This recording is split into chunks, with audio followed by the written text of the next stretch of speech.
Okay, starting up on week 18 prep, we're starting here standing hamstring. One we've done before. Remember the checkpoints here. We're going to turn that front foot in a little bit, rotate the femur. There we go. Now we're going to work the pelvis against that fixed femur there, like you got a broomstick on your waist there. We're going to turn it, just kind of oscillate the hips, but we're turning them forward, we're turning them back and forth, working against it. Remember the key there is that you're turning the pelvis against that fixed femur, and that'll get to the attachment of the hamstring. So that's not quite static, it's close to static, but there is some movement there. You perform your time or your rep count on each side. Coming off that, we'll go back to the Spider-Man shift and extension, which you've done before. We're going to combo this, so we bring it forward into a shift, T-spine up, do an extension up, shift forward, extension up.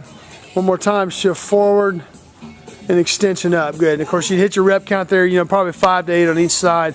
That's going to be followed by a prisoner squat. Focus here on ankle and hip flexion, thoracic extension there, getting good depth, staying through the heels there. Flat back as you work, chest forward with a good prisoner squat. Next, we'll move on to the rocking pike for ankle. We call it ankle mobility, but there has a lot to do with calf and hamstring flexibility. So let's start in a relaxed position here first, and then we'll pike up, heel down, relax, pike up, heel down. And of course, you repeat that there. If they're not feeling it, move their hands in closer to the feet so they can get more length on the calf and the hamstring when the butt's up in the air. What you do on both sides, you'll grab the plate for a driver. This is the multiplanar T-spine. Remember, you're working here off inside and outsides. We'll show you an inside and outside on each one. So starting here, linear right, outside 1. Just a shoulder turn, inside 2. Stay linear right, there we go. Left linear, outside 1. Inside 2. Lateral right, outside 1. Separating shoulders and hips, inside 2. Separating shoulders and hips, good. Lateral left, outside 1. Inside 2, diagonal right, outside 1, inside 2, diagonal left, outside 1, inside 2. Okay, and again, typically we took them through 2 reps on each leg, each direction. Typically that'd be about 4 to 6 would be good for your prep work. No hip rotation on this one.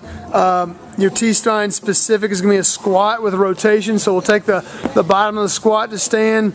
We'll hook, in this case, let's just hook our left, get the chest up. I can see letters there, and there's your T-spine rotation with good extension. Of course, hit your rep count there, 5 to 8 on each side, and then we'd switch. Now, as we go to activation, we'll go back to the hand ladder. Again, this is a linear buzzsaw, so we take what was a lateral in and out pattern, and now we just take it to a linear path, and we can take it forward and back. Again, really focusing on a plank, core, glute, shoulder stability activation there.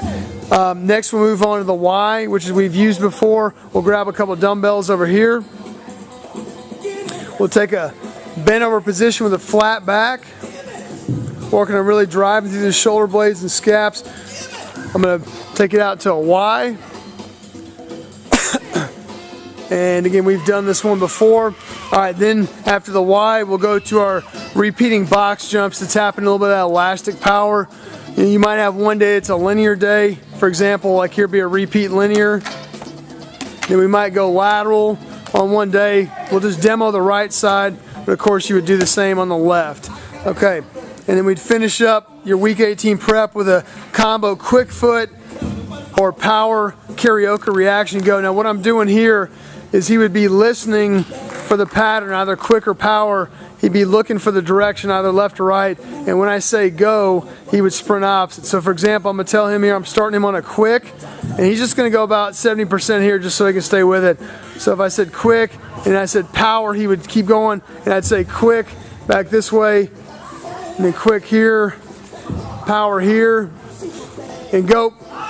So again, what he's doing is there's a verbal call for the pattern, there's a visual look for the direction, and of course he's listening for the go. So that's how you get your guys to really think through a lot of movement there. And that concludes the week 18 prep.